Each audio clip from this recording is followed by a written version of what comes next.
నమస్తే welcome to healthy conversations with IT media. నేను మీ Jhansi. So ఈరోజు మనం ట్రెడిషనల్ హీలర్ ఇంకా హెర్బలిస్ట్ ఆంజనేయ రాజు గారితో ఉన్నాము.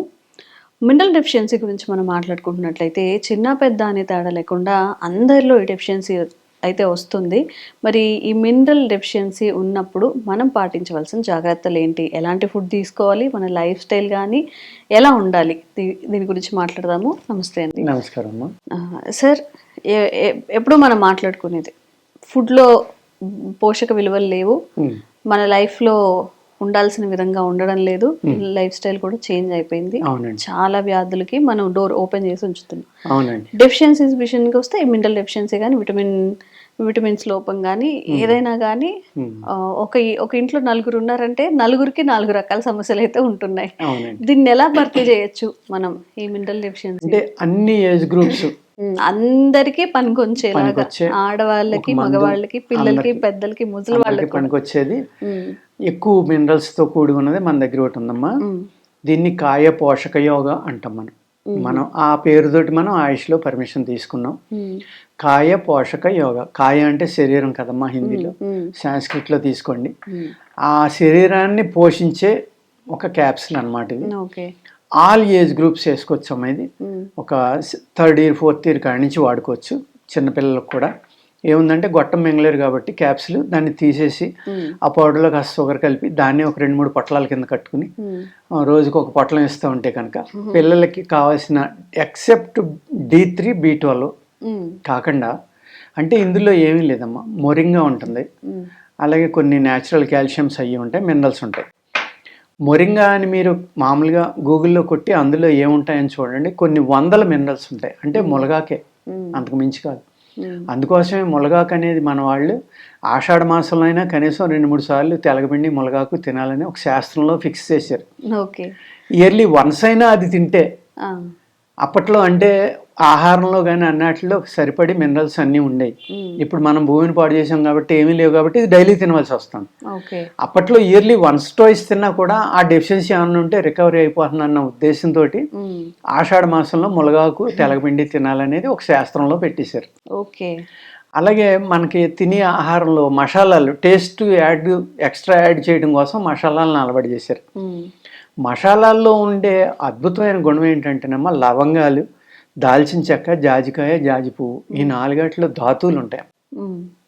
ఏ ధాతువులు అయితే హ్యూమన్ బాడీకి కావాలో, ఏ మెటల్స్ అయితే అద్భుతమైన మెటల్స్ ఈ 4 ఉంటాయి. వాటిని మసాలా కింద ఇంట్రడ్యూస్ చేశారు. ఈ విధంగా మన పూర్వీకులు, ఋషులు, యోగులు ఏం చేశారంటే వీడు మందంటే తిండో ఆహారంలో యాడ్ చేసేద్దామని ఆ ఆహారంలో మసాలా దినుసులని యాడ్ చేశారు. కుకింగ్ ఎలా చేసుకోవాలో నేర్పారు. వీటి వల్ల ఏంటంటే మనకు మన ఆహారమే ఆయుర్వేదం అమ్మ, ఆహారమే ఔషధం. ఆ ఆహారం కనుక జాగ్రత్తగా తీసుకుంటే మీరు హాస్పిటల్కి వెళ్ళే పని లేదు. ఆహారాన్ని ఆయుర్వేదంగా తీసుకుంటే మీరు హాస్పిటల్కి వెళ్ళే పని లేదు. అలా తీసుకోవట్లేదు మనం. అన్ని రకాలు, ఎన్నో రకాల ఫుడ్స్ వచ్చేసినాయి, ఎన్నో రకాల పళ్ళు వచ్చేసినాయి, ఎన్నో రకాల పిండి వంటలు వచ్చినాయి, ఎన్నో రకాల ప్యాకెడ్ ఫుడ్స్ వచ్చినాయి. తెలంగాణలో పండిన గోధుమలకి, ఆంధ్రాలో కృష్ణా జిల్లాలో పండిన గోధుమలకి, ఆంధ్రాలో గోదావరి జిల్లాలో పండిన గోధుమలకి కూడా డిఫరెన్స్ ఉంది. ఏవి మంచివి అంటారు? అక్కడ మీరు ఏ ప్రాంతంలో ఉంటున్నారో ఆ ప్రాంతంలో ఆహారం తింటే మీకు మంచిది. లోకల్ గా ఎక్కడ ఎవరు ఉంటున్నారో అక్కడ తినేయాలి. ఎందుకంటే అదే వాటర్ ఆ మొక్క తీసుకుంటాను, ఆ వాటర్ మీరు తీసుకుంటున్నారు. అదే గాలి ఆ మొక్క తీసుకుంటాను, అదే గాలి మీరు తీసుకుంటున్నారు. అంటే మీ జీన్కి దగ్గరగా ఉండే ఆహారం మీరు నివసించే ప్రాంతంలో దొరికిన ఆహారం మాత్రమే తీసుకోవాలి. మనం ఇప్పుడు ఎక్కడికి తీసుకుంటున్నాం? అమెరికా నుంచి వచ్చిన యాపిల్, స్విట్జర్లాండ్ నుంచి వచ్చిన ద్రాక్ష, ఆస్ట్రేలియా నుంచి వచ్చిన కివి, ఇలాగా ఎన్నో దేశాల నుంచి వచ్చిన ఫుడ్ మనం తీసుకుంటున్నాం. ఎందుకంటే సప్లై తక్కువ లేదు, వేళం వేరు కింద తయారయ్యమ్మ. అంటే చెప్పుకోవడం, నేను అమెరికా నుంచి వచ్చిన ఫుడ్ కొని వాడుతున్నాను, లేకపోతే అక్కడి నుంచి వచ్చిన కెల్లాగ్స్, ఓట్స్ ఏ అంటున్నారు కదా. మన అటుకులు తినరా అంటే తిండు, ఇదేది ఓటే. మన అటుకులు అంతకంటే బాగా పనిచేస్తాయేమో కూడా. మన బఠానీలు, మన శనగలు, మన వేరుశెనక్కాయలు, మన మొక్కజొన్న బొత్తులు అంతకంటే ఎక్కువ పని చేయొచ్చమ్మా. కానీ మనం తినం. చక్కగా జొన్న కంకులు వచ్చాయి వర్షాకాలం చివరికి వచ్చేసరికి, శీతాకాలం వచ్చేసరికి ఆ కంకులు తెచ్చుకుని మంట వేసి ఆ మంట మీద ఇలా కాలితే ఈ పేలాలే పేలి అవి ఏరుకుని తినేవారు. వేరుశనక్కాయలు, శనగలు, ఎంత న్యాచురల్ ఫుడ్ అమ్మా, అక్కడే పొలంలోనే తినేవాళ్ళు. ఇవాళ ఎవరు తింటున్నారు? మాట్లాడితే ఓట్స్, లేకపోతే కెలాగ్స్, లేకపోతే ఇంకోటి. దానివల్ల ఉపయోగం లేదండి. మనం ఏ ప్రాంతంలో నివసిస్తున్నామో ఆ ప్రాంతంలో ఉన్న ఆహారాన్ని తీసుకుంటే మీరు ఎప్పుడూ ఆరోగ్యంగానే ఉంటారు. అందుకనే మీకు అర్థమవుతుందని కృష్ణానది జలాలు, గోదావరి జలాలు అని చెప్పింది అందుకేనేనమ్మా. ఆ రెండాటి వాటరే ఇక్కడ నుంచి కూడా వెళ్తుంది అనుకోండి, ఆల్మోస్ట్ అదే తీసుకుంటున్నాం. కానీ ఇక్కడ ఇరిగేషన్ తక్కువ కాబట్టి మనం గ్రౌండ్ వాటర్ మీద ఎక్కువ ఆరాధపడ్డాం. వెల్స్ కానీ, బోర్ వెల్స్ కానీ. అలాగే మట్టిని బట్టి కూడా ఆహారంలో విలువలు ఉంటాయమ్మా. ఏ ఆహారం తీసుకుంటే మనం జబ్బు నుంచి దూరంగా ఉంటాం, ఏ ఆహారం తీసుకుంటే మనం హ్యాపీగా హెల్తీగా ఉంటాం అనేది ఆహారాన్ని బట్టే. అందుకనే నేనేం చెప్తున్నాను, ఆహారమే ఆయుర్వేదం. ఆహారమే వ్యాధిని రాకుండా చేసే గుణం. అంచేత ఆహారంలో మనం చాలా జాగ్రత్తగా ఆలోచించుకుని మన శరీర తత్వం, మనం ఏం తినాలి, ఏ టైప్ ఆఫ్ ఫుడ్ తినాలి. కాశ్మీర్ నుంచి యాపిల్ వస్తుందమ్మా, అది మనం తినక్కల. అక్కడ క్లైమేట్ డిఫరెంట్. అక్కడ -డిగ్రీలో ఉంటుంది, చలి ఎక్కువ ఉంటుంది. అక్కడ వాటర్ గంగా వాటర్, హిమాలయాల నుంచి వచ్చే వాటర్. మనకి ఇక్కడ వెస్ట్రన్ ఘాట్స్ కానీ లేకపోతే నల్లమల నుంచి వచ్చే వాటర్ మనంతో. అసలు ఆ వాటర్కి ఈ వాటర్కి సంబంధం ఉండదు, ఆ క్లైమేట్కి ఈ క్లైమేట్కి సంబంధం ఉండదు. అందుకనే వాళ్ళు యాపిల్ అమ్ముకోవడానికి ఒక యాపిల్ తింటే మీ జబ్బులన్నీ దూరం అయిపోతాయి, రోజు ఒక యాపిల్ తింటే అని చెప్పారు. ఏదో ఇంగ్లీష్లో చెప్తారు కదా, one Apple per day go away from doctor అని ఏదో చెప్తారు కదా, దూరంగా ఉంచుతుందని. మరి జాంకాయ తినమంటే తినరు మీరు. అది యాపిల్ కన్నా బాగా పనిచేస్తుంది. ఒక ఉసిరికాయ 10 యాపిల్కాయలు అంత ప్రాపర్టీస్ ఉంటాయి. చెప్పే వాళ్ళు లేరు సార్. అంటారా? నేను ఇప్పుడు చెప్తున్నాను, మీరు రేపటి నుంచి ఉసిరికాయ తినండి, ఉసిరికాయ, ఒక జాంకాయ తినండి. యాపిల్ మీద బెటర్ అది, ఎందుకంటే అది మన ఏరియాలో పండింది. ఇప్పుడు ఏదైనా కానీ హైబ్రిడ్ అయిపోతున్నాయి కదా సార్. ఇప్పుడు కాయల్ని చూస్తుంటే మరి మీరు చెప్పే బెనిఫిట్స్ అన్ని ఇప్పుడున్న ఫ్రూట్స్ తో వస్తాయా? రావమ్మా. అది కూడా కరెక్ట్, మంచి క్వశ్చన్, చాలా మంచి క్వశ్చన్ అమ్మా. ఎందుకు అంటే మనం అన్ని ఆర్టిఫిషియల్గా పండించడం మొదలుపెట్టాము. ఈవెన్ క్యారెట్ కాడి నుంచి, బీరకాయ కాడి నుంచి అన్నీ కూడా జీన్ మ్యాప్, జిఎంఓస్ అంటున్నారు. అంటే జెనెటికల్లీ మాడిఫైడ్ చేసేసిన విత్తనాలు ఏవైతే ఉన్నాయో, పంటలు ఏవైతే ఉన్నాయో అవి తింటున్నామమ్మా మనం. బహుశా ఆ పంటలు తినడం వల్ల ఈ జబ్బులు రావాలని కూడా అందులో ఫిక్స్ అయిపోయిందేమో కూడా మనకు తెలియదు. బీరకాయ మనం ఇంత బీరకాయ చూసి ఉంటామమ్మా, ఇంత బీరకాయ ఎప్పుడు చూడలేదు కదా. మరి ఇప్పుడు ఇంత బీరకాయలే వస్తున్నాయి కదా. క్యారెట్ ఎంత క్యారెట్ చూసి ఉంటాం, ఇంత క్యారెట్లు వస్తున్నాయి కదా ఇంతలో. ఒక్కొక్కటి కాకరకాయలు కూడా అలానే ఉంటున్నాయి కదా, అన్నీ అంతే. పొట్లకాయ ఉన్న సైజులో ఉంటున్నాయి కాకరకాయలు కూడా, కానీ అందులో ఏముంటలేదు. ఎందుకు లేదు అంటే అన్ని మోడర్న్ చేసాం, భూమిని పూర్తిగా పాడు చేసాం. అంటే భూమి 10 బస్తాలు న్యాచురల్గా పండితే 10 బస్తాలు వచ్చే భూమి నుంచి 30-40 బస్తాలు తీస్తున్నాం కృత్రిమ ఎరువులు వాడేసి. దానివల్ల ఏమవుతుంది, ఆ భూమిలో ఉన్న సారాన్ని అంతా మనం మొత్తం పీల్చి చేసాం. అంచేత ఇవాళ మీరు అన్నట్టుగా ఆ భూమిలో పండిన పదార్థాల్లో మనం ఊహించిన ఏవి కూడా ఉండట్లేదు కాబట్టే ఇప్పుడు డైటీషియన్ అనే వాళ్ళు వచ్చారు.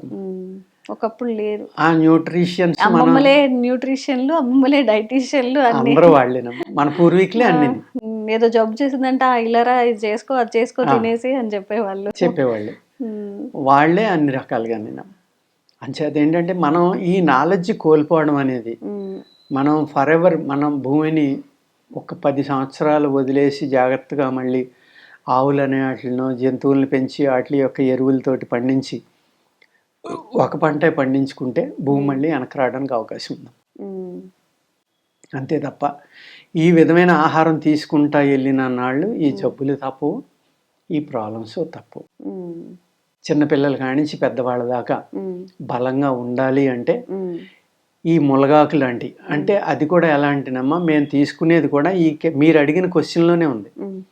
ఎందుకంటే అదే ములగాకు మేము కృత్రిమంగా పండించిన చోట తీసుకోమమ్మా. ఎవరైతే వర్జిన్ ల్యాండ్లో న్యాచురల్గా పండిస్తున్నారో, ఎవరికైతే సర్టిఫైడ్ ఉందో అటువంటి ములగాకు చూర్ణాన్ని మట్టుకే కొని ఈ క్యాప్సిల్స్ తయారు చేయడం జరుగుతుంది. కాబట్టి ఈ క్యాప్సిల్ వల్ల ఏమవుతుందంటే ప్రత్యేకంగా స్త్రీలలో మెనోపాజ్ టైంలో మినరల్స్ తగ్గిపోతాయి కాబట్టి ఆ టైంలో అద్భుతంగా పనిచేస్తుంది. అలాగే ఓల్డ్ ఏజ్ వచ్చే కొద్ది మినరల్స్ తగ్గిపోతాయి కాబట్టి స్త్రీలు పురుషులు అందరూ వాడుకోవచ్చు. చిన్నపిల్లల్లో మీరు దీన్ని వాడించడం వల్ల ఏమవుతుందంటే ఈ కాల్షియం కానీ మినరల్స్ తగ్గడం వల్ల పిల్లల్లో బోలెగ్స్ రావడం, తలకాయలో పెరుగుదలలో అన్ఈవెన్నెస్ రావడం, వాళ్ళ తెలివితేటలు తగ్గడం, బోన్స్ మెత్తబడిపోవడం, గట్టిగా అందానం లేకపోవడం, ఇలాంటివన్నీ జరుగుతాయమ్మా. ఈ క్యాప్సులు మొలగ గొట్టాలు వేసుకోవడం వల్ల ఏమవుతుందంటే ఇందులో అనేక రకాలు కలుపుతాం కాబట్టి ఎముకలు గట్టిపడతాయమ్మా. ఎముకలు గట్టిపడడం వాళ్ళు తిన్న ఆహారం చక్కగా వంట పడుతుంది. ఎందుకంటే మినరల్ డెఫిషియన్సీ ఉన్న వాళ్ళకి ఆహారం అరిగినా కానీ అందులో ఉన్న ప్రాపర్టీస్ని బాడీ తీసుకోదు. అందుకు సపోజ్ మీ బాడీ ఐరన్ అబ్జర్వ్ చేసుకోవాలంటే మీరు సి విటమిన్ కంపల్సరీగా తీసుకోవాలి. సి విటమిన్ తీసుకున్నప్పుడే ఐరన్ మీ బాడీని తీసుకుంటుంది, లేకపోతే మీ బాడీ ఐరన్ తీసుకోదు. అలాగా మన బాడీ మనం తిన్న ఆహారంలో ఉన్న మంచి పదార్థాలని అబ్జర్వ్ చేసుకోవాలి అంటే మినరల్స్ డెఫిషియన్సీ అనేది బాడీలో ఉండకూడదు. ఎప్పుడైతే ఈ మినరల్ డెఫిషియన్సీ లేదో వాళ్ళ తెలివితేటలు కూడా ఎక్కువ ఉంటాయి, వాడి బాడీ ఆక్సిజన్ ఎక్కువ అబ్జర్వ్ చేసుకుంటుంది. అప్పుడు ఏమవుతుందంటే లంగ్స్ బాగా పనిచేయడం వల్ల బ్రెయిన్కి ఆక్సిజన్ చక్కగా అందటం వల్ల జ్ఞాపక శక్తి పెరుగుతుంది. అంటే పిల్లలకి ఎన్ని రకాలుగా ఉపయోగపడుతుందో చూడండి. వాళ్ళకి ఆకలి పెరుగుతుంది, చక్కగా ఎముకలు గట్టిపడతాయి, వాళ్ళ ఇమ్యూనిటీ పెరుగుతుంది, మనిషి గ్రోత్ హైట్ కూడా బాగా ఎదుగుతారు. ఎప్పుడైతే మినరల్ డెఫిషియన్సీ లేదో వాళ్ళు ఎంత ఎదగాలో అంత ఎదుగుతారమ్మా. మీ పేరెంట్స్ ఎవరైనా షార్ట్గా ఉన్నారు, మా పిల్లలు పొట్టేవాళ్ళు అవుతారేమో అని భయం ఉన్న వాళ్ళు ఇటువంటి గొట్టాలు ఒక 6 నెలల సంవత్సరం వాడించి వాళ్ళ చేత యోగా, మంచి ఎక్సర్సైజ్, బెండింగ్ ఇవన్నీ చేయిస్తే స్ప్రెడ్డింగ్ చక్కని గ్రోత్ వచ్చి వాళ్ళు బలంగా ఆరోగ్యంగా పెరగడానికి చాలా అద్భుతంగా మన కాయ పోషక యోగా అనేవి పనిచేస్తాయి. అది నిజంగా ఇప్పుడు ఒకప్పుడు ఆహారమే ఔషధం అని అన్నారు, ఇప్పుడు అది ఆహారమే విషంగా మారిపోయింది. దానికి అనొచ్చు, ఆ పదం వాడచ్చు కదా. ఎందుకంటే మనం చేసుకునే కూరల్లో పోషక విలువలు ఉండట్లేదు, తినే బియ్యంలో ఉండట్లేదు, పల్లీలు కానీ ఏవైనా కానీ అన్నీ మోడిఫైడే. ఇంతింత పల్లీలు, ఇంతింత శనగలు అన్నీ వస్తున్నాయి కాబట్టి మనకి ఏదైతే దేనివల్ల అయితే రావాలో దానివల్ల రావట్లేదు. కాబట్టి మరి ఇలాంటి మెడిసిన్ అయితే అందరికీ తప్పకుండా కావాల్సి వస్తుంది. ఆయుర్వేదం ఎలాంటి సైడ్ ఎఫెక్ట్స్ లేకుండా కూడా మీ పిల్లలకి సార్ చెప్పినట్టుగా చాలామందికి పెద్దయ్యాక నాకు ఏదో మంచి ఫుడ్ పెట్టలేదేమో, నేను పొట్టిగా ఉన్నానో, లేకపోతే ఏదైనా జాబ్కి వెళ్ళేటప్పుడు డిసప్పాయింట్ అవ్వడం జరుగుతుంది. కాబట్టి ఆ ఫ్యూచర్ని కూడా దృష్టిలో పెట్టుకొని వాడుకుంటే మంచిది. Thank you so much. నమస్కారం. And for more videos, please subscribe to iDream. Please subscribe to iDream. Please subscribe iDream. And please subscribe to iDream. For more videos, subscribe to iDream. please like, share and subscribe to the channel. Congratulations, iDream. Subscribe to iDream. Subscribe to iDream. So subscribe to iDream Media. iDream ki iDream team andarki huge congratulations. Please subscribe iDream Media. Please subscribe to iDream. Subscribe iDream. Please subscribe to iDream. iDream అంటే నా కళల channel subscribe చేసుకున్న నోరు తిరుగుతలేదు, మీరైతే గంట గుర్తు కొట్టండి. For more such videos, please subscribe to iDream. Subscribe to iDream. Please subscribe to iDream. Please subscribe iDream Media. Please do subscribe to iDream. Please subscribe to iDream Media. For best entertainment and information, please subscribe iDream. And don't forget to subscribe to iDream.